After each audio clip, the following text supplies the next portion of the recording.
All right. Good evening, everyone, and I will call the meeting to order at 7 o'clock with our roll call. Councilmember Lamb. Here. Councilmember Byrd. Here. Councilmember Tomerlin. Here. Councilmember Navarrete. Here. Councilmember Aguilar. Here. I am present. The Vice Mayor is excused tonight. We do have a quorum, and we'll move forward. If everyone would please rise for the Pledge of Allegiance and invocation by Councilmember Tomerlin. I pledge allegiance to the flag of the United States of America and to the republic for which it stands, one nation, under God, indivisible, with liberty and justice for all. Lord, I thank you for bringing us all here together safely once again as we go forward and try and do what's best for our town.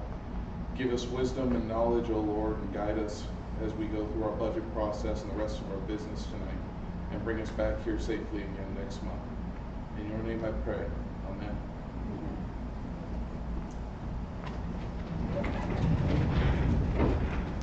And we do have a special presentation tonight, and it is a proclamation for the 56th Annual Professional Municipal Clerks Week, which is May 4th through the 10th. And this is our time where we get to appreciate our clerk, Ruby Cervantes, and her team, Jesse and Fawn. I know Alicia helps out too in the clerk's office, but we appreciate all of you. As we all know, the clerk in the state of government and municipalities, the clerk is the most important position. It is a required position that we have to have regardless of any other position. We don't have to have anything else, but we have to have a clerk, and it is one of the oldest known professions in government. So Ruby, we appreciate you and your team, and you do a good job to keep us all going. So I'm going to add the 56th Annual Professional Municipals Clerk Week into the record. And whereas the Office of the Professional Municipals Clerk, a time-honored and vital part of local government, exists throughout the world. And whereas the Office of the Professional Municipal Clerk is the oldest among public servants. And whereas the Office of the Professional Municipal Clerk provide the professional link between the citizens, the local governing bodies, and agencies of government at other levels. And whereas professional municipal clerks have pledged to be ever mindful of their neutrality and impartiality, rendering equal service to all. Whereas the professional municipal clerk serves as the information center on functions of local government and community. Whereas professional municipal clerks continually strive to improve the administration of the affairs of the Office of Professional Municipal Clerk through participation in education programs, seminars, workshops, and the annual meetings of their state, provincial, county, and international professional organizations. Whereas it is most appropriate that we recognize the accomplishments of the Office of the Professional Municipal Clerk. Now therefore I, Mila Vesich, Mayor of Superior, Arizona, do recognize the week of May 4th through the 10th, 2025 as Professional Municipal Clerks Week, and further extend appreciation to our professional municipal clerk, Ruby Cervantes, and to all professional municipal clerks for the vital services they perform and their exemplary dedication to the communities they represent. Dated this day, May 8th, 2025. And Ruby, we should take a picture so we can post that we celebrated you. So we'll pause quickly. Jim, can you take a picture? Council, let's just pop down there for a minute. And let's all celebrate.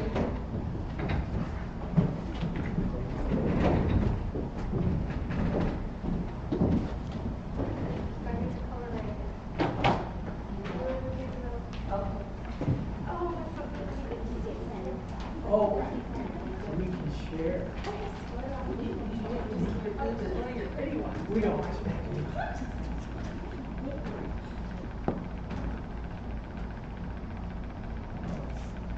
4, 3, 2, 1, smile. Smile again. All right. Congratulations, Ruby. Thank We you. appreciate you and your team. We would be lost without you. We would, thank you. I have to add that.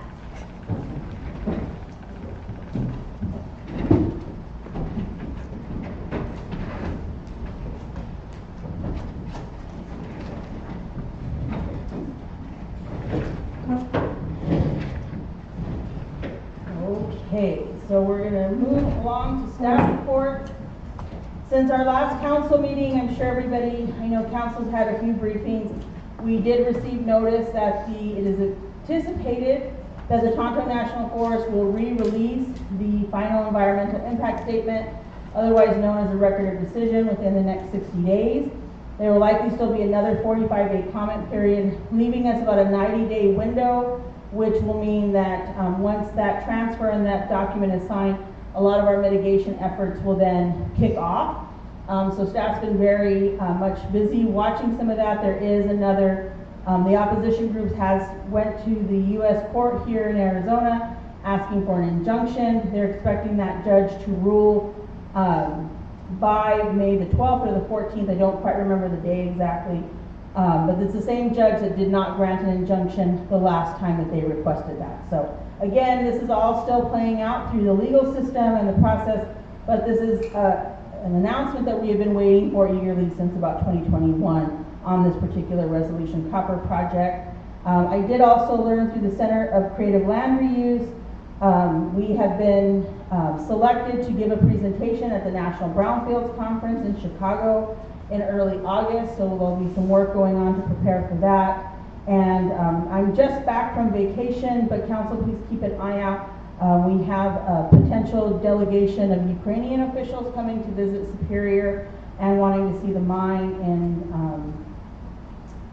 in June, very soon. And then we have a few other meetings that are coming up with the U of A regarding mining. So I think we've had a lot of really good things, and Todd and I spent a whole day at the legislature at Mining Day. Thank you to BHP for arranging some of these meetings where we got to have some really good conversations about our situation regarding water in the Phoenix AMA and the current hold on any new developments going on within the Phoenix AMA. So lots of good productive things that happened between our two council meetings. And Todd, do you have anything else to add? A few things. Is that on? Oh, no. All right, so a few things. We have lots of adult recreation activities happening. Recently we have Zumba here, and last night I believe, very well attended. Everybody seems to be having a lot of fun with it. There's a yoga class coming. There's going to be Zumba in the pool coming. There are activities. There was stained glass. There was rock painting. Lots of engagement activities for members of all age members of our community, not just the sports we're putting on for kids. So thanks to Resolution for funding the recreation program, because we are doing our best to make the most of that funding. Also, we received another donation for on tonight's agenda for a playground from the forestry, and we are preparing to install that here. It all appears to be in good shape. It's a modern playground, so hopefully we can get that installed here. The bridge is coming along. Sorry. With that playground equipment, so once we move up there, we'll have to take it and install it somewhere else? We can just leave it down here and let kids play down here, because main reason we're thinking down here is because there's a ton of kids activity down here. If you come here about 4 o'clock in the afternoon, there's Little League going on, but there's kids playing in the basketball court. There's kids running all over the place here. This is going to become a hub for this end of town. So we could install that equipment here, and we move up to the high school. We could look for better, more modern equipment. We're going to have to spend more on surfaces up there, because we're going to have to put in shock absorbing surfaces over top of the concrete. That one's going to be a little bit of a more challenge. This stuff is designed to go into soft ground. Also, the Panther Street Bridge is coming along. The deck is all poured. They're pouring the end walls now, I believe this week or next week, and then the side walls. It is on schedule to be open hopefully in early June. So that bridge we should be able to reopen and get traffic going back in the right direction. As everyone is aware, there was some heavy commercial traffic coming down Sunset. I've been able to work with ADOT and the vendors, and they will now be going around on Airport Road, on the dirt road, so they don't go through the school zone or through the Sunset neighborhood. So as soon as I became aware of how much traffic was going through there, I started working with ADOT trying to fix that. We do have some potholing to do on that road, and there is a PO on this agenda for repairs to the corner by the school. So, and that's, I think, all I want to report on this week. There's a lot going on. I could talk all day. Oh, the air conditioners are working at the gym up there. Phase 1 is officially done at the high school. On to phase 2. And two things that I didn't mention is today, the Arizona Mining Association hosted their third annual reverse mining expo. And it was like speed dating for the mines with suppliers. And so it was a really, I appreciate all of our staff and Rebuild for watching that. When we plan events, we can be as spot on and ready, and our team, I think, is very tenacious at being ready for these events. Sometimes it's a little rusty with the organizer, but everything went on very, very well this morning with the State Mine Inspector out, the Executive Director of the Arizona Mining Association, and they really love being here in our town. There was probably about 200 people. They provided a lunch for everybody that was there. Our youth council helped to usher people around to help them find their way around the campus. We had a lot of great ideas for how to make this even more pronounced for the mining industry and being part in our community. So it was really a successful event, but again, our staff worked very hard to make sure everything was ready. And it was nice to walk in the gym and the air was on and everything felt nice and fresh, and there's some great pictures of just how full and lively the gym looked. So I think our dreams and visions are coming true right there. And I think there was one more thing I was going to say and I forgot because I didn't write good notes this week.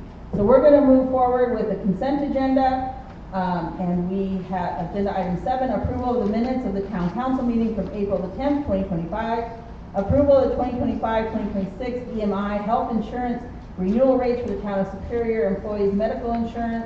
Approval of donation from the U.S. Forest Service for playground equipment to the town of Superior. They are closing down a campground and would like to donate the amenities to the town. The inventory value is $100,000. Approval of the price proposal between Ellison Mills Contracting LLC and the town of Superior for street repairs on Highland Drive and Quail Street repairs in the amount of $67,739.59. Approval of price proposal between Ellison Mills Contracting LLC and the town of Superior for street repairs on Panther Drive in the amount of $54,142.72. Approval of Queen Creek Restoration Project engineer design agreement with Wilson and Company and the town of Superior. The fee proposal is $404,000, $4,444.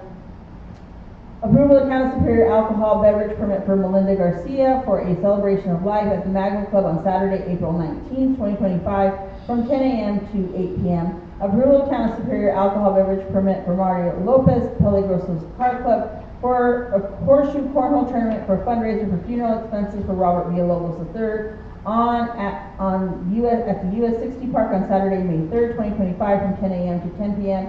Approval of town of Superior alcohol beverage permit for Valerie Sanchez for a funeral luncheon at the Magna Club on Thursday, May 8th, 2025 from 8 a.m. to 6 p.m. Approval of town of Superior alcohol beverage permit for Sherry Tomerlin for a wedding reception at the Magna Club on Sunday, June 8th, 2025 from 8 a.m. to 6 p.m.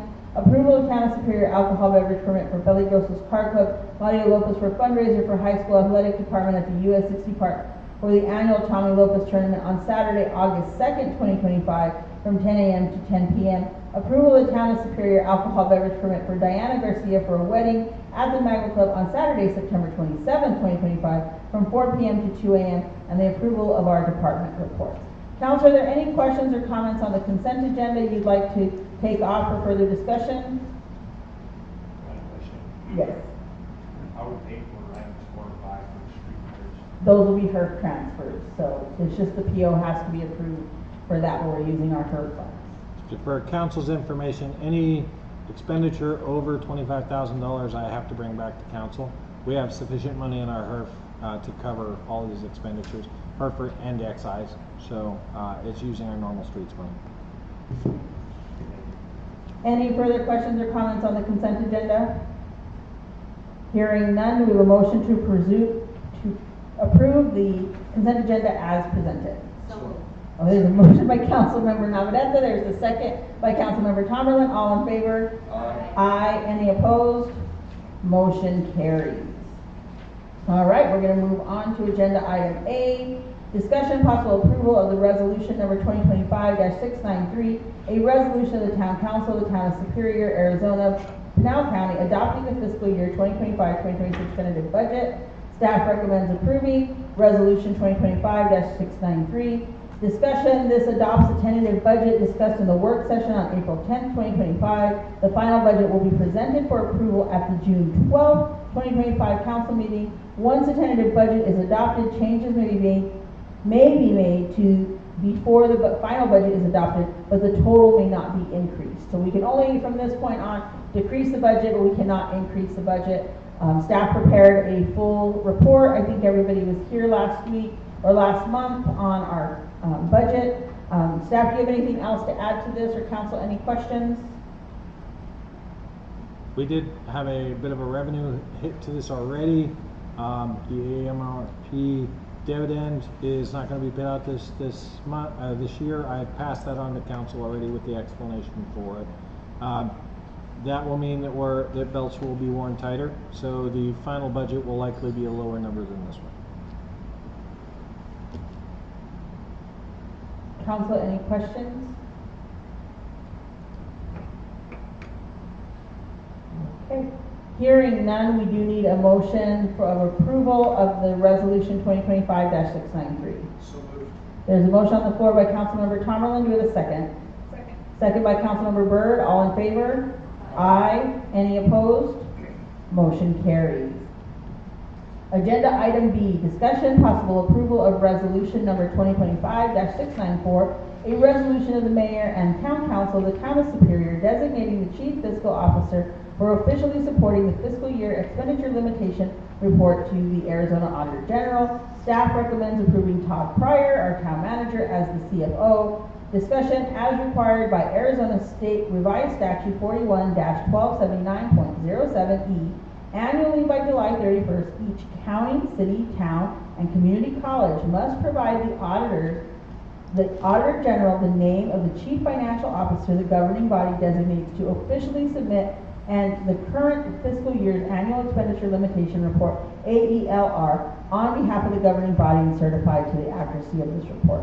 Council, do we have a motion to approve resolution 2025-694? There's a motion by Councilmember Latin. Do we have a second? Second by Councilmember Aguilar. All in favor? Aye. Any opposed? Motion carries.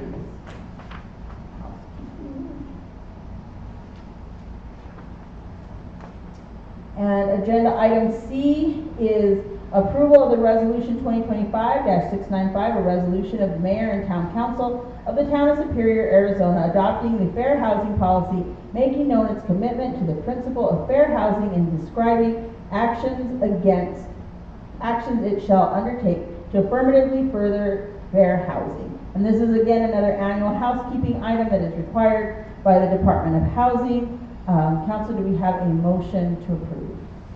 So moved. There's a motion by Councilmember Tomberlin. Do we have a second? Second. Second by Councilmember Navarrete. All in favor? Aye. Any opposed? Motion carries. And last but not least, a very important discussion and possible approval of the town of Superior, Arizona, our strategic plan for 2025 to 2030. As you all know, many of our council members were still here. Were one of the council members that helped to build, members of the council, when we built our first strategic plan.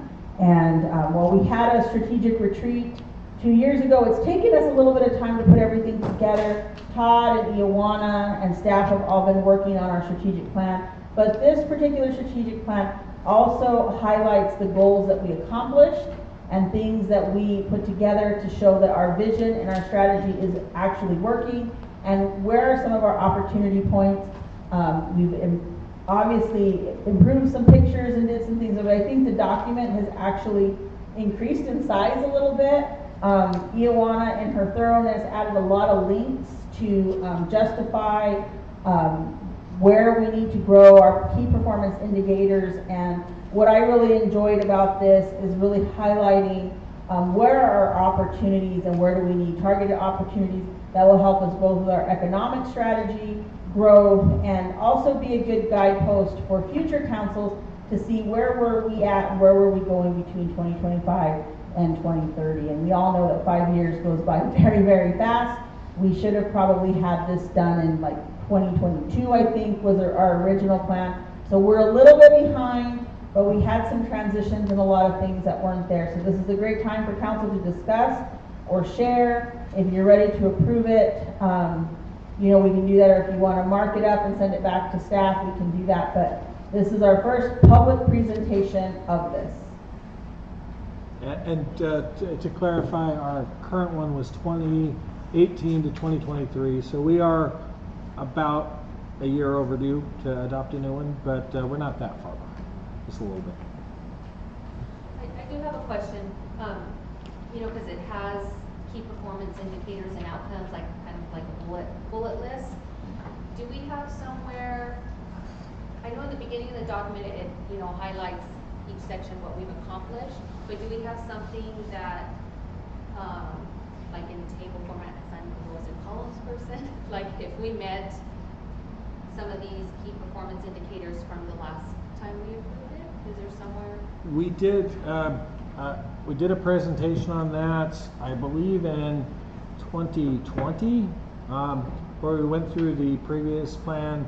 We reviewed all the key performance indicators, and each department presented what they'd accomplished. Some of these do not report well because we do not have the data tracking in order to be able to give you empirical information.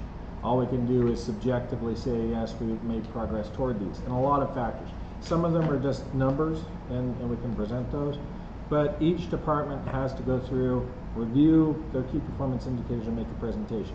And again, that would be the, you know, after we implement this, after we train staff on it, then we would do, the following year, we would do a presentation to council at our strategic retreat, this time including department members, where they could say what they've accomplished, what they anticipate accomplishing in the coming years, and what their core challenges are. And I can tell you what their challenges are always. They don't have enough money, they don't have enough staff. It does end up in the same place quite often. We all do the best we can with what we've got, but there's always going to be a wish for more. I think a lot of this was also our expectations of what we would like, but it wasn't always like we're going to get there, and we're like, if we can get there, it would be great. So we understood that. It's an aspirational document, to your point. We set ourselves a set of lofty goals, just like the multi-gen was the first strategic objective, the first lofty goal the council set for us. And we have been working towards that for 7 years now, I think. And we're finally starting to see real progress. But just because it doesn't immediately happen doesn't mean we're not fighting for it and we're not working toward it. But we need an aspirational document. We need big goals. Yeah, Todd's a little worried that his to-do list might get a little too boring for him. So we're going to have to keep adding to those big dreams and big goals. At least we have some. Yes. There's been in the past that we have not had any. So we were just trying to get by. At least now we can see there's been some things that have happened, and I'm glad for what you guys do as hard as you work, because you've gotten us there. Appreciate that. Thank you. And it's a good primer, I think, as well, for as we have new council members coming on board to kind of get the background of where some of these things have come from, and where we're going, why these become priority projects. And again, sometimes we forget how all these things are all interconnected, back to some of our mining mitigations that we have because of the EIS, but also that long-term, you know, good, thriving community environment that we're trying to build. So, any questions or comments, council? If you want more time to peruse, we can we can push this off to approval next month. We can't really send this to the printer because we didn't all end up together to take our council picture. That's the only thing lacking from the document is a council group picture. So, we just need to, we can table it, you guys can look through it more thoroughly, we can approve it, and then once they get that picture done next month, then they'll send it to the press for printing. There's not a huge, Everything up. there's not a huge rush to adopt it if you would like to take more time with it. This is not, there's no, it's not like a general plan where we have an obligation to adopt this by a certain period. We just have to be happy with this and make sure we're ready to move forward with it. I mean, I'm comfortable with it, but I wanna make sure Jed and Chris, because it's a newer document for you guys, if you guys need more I time. was gonna say that I didn't wanna hold anything up, but I do need some, little bit more time to review it. I would agree, I also would like a little bit more time to review it. So, we'll Yeah. table. Yeah, we can move to table and just approve it, next month. And we all have a hard copy of it, so, you can peruse it, check it out. It has taken some time, and again, some of this work also overlaps into the work that Ioana and her team at IOINC are doing on the economic development strategy and the toolkit. So there's some overlap there and some things that we've been doing. I know when I was reading it, I was like, oh, I had even forgot about this little tiny milestone and that tiny milestone and where it all began and where it started. So we should all be very proud, all of our residents, community members, and leaders that we can develop almost a 50-page, over 50-page document celebrating our success and showing our future. So do we have a motion to table till our May meeting? So moved. There's a motion by Councilmember Tomerlin. Is there a second? Second. Second by Councilmember Lat. All in favor? Aye. Any opposed? Motion carries, and we'll all just make sure, we're just gonna make we'll make cardboard cutouts if we have to. We've all been so busy lately. But, yes, we'll just get that done, and we still have to put that picture in, so you'll get the dress code reminder for next month from Ruby, I'm sure. For my black t-shirt. Yeah, that's why I didn't change. I was going to go change, and I was like, oh, he's not coming, so I'm just gonna stay where I'm at. All right, we're gonna move on to call to the public. Any citizen desiring to speak in a matter that is not scheduled on this agenda may do so at this time. Comments may be limited to 3 minutes per person and shall be addressed to the town council as a whole and not to any individual member. Issues raised shall be limited to those within the jurisdiction of the town council. Pursuant to the Arizona Open Meeting Law, the town council cannot discuss or act on items presented at this time. Do we have anyone on the list wishing to address the public or council? Okay, there, Ms. Robigo, you may please come to the podium.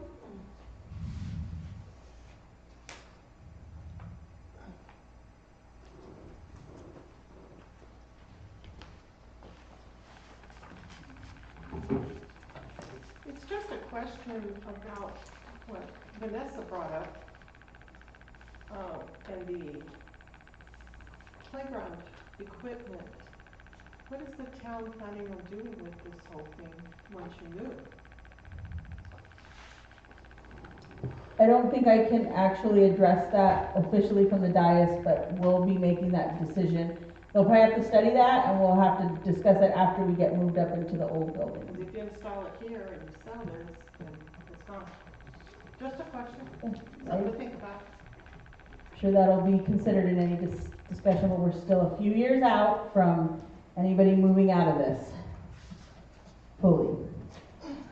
There are no executive session items at this time. And so we'll go on to summary of current events, and I will start with Councilmember Tomerlin. I have no current events. Okay, Councilmember Navarrete.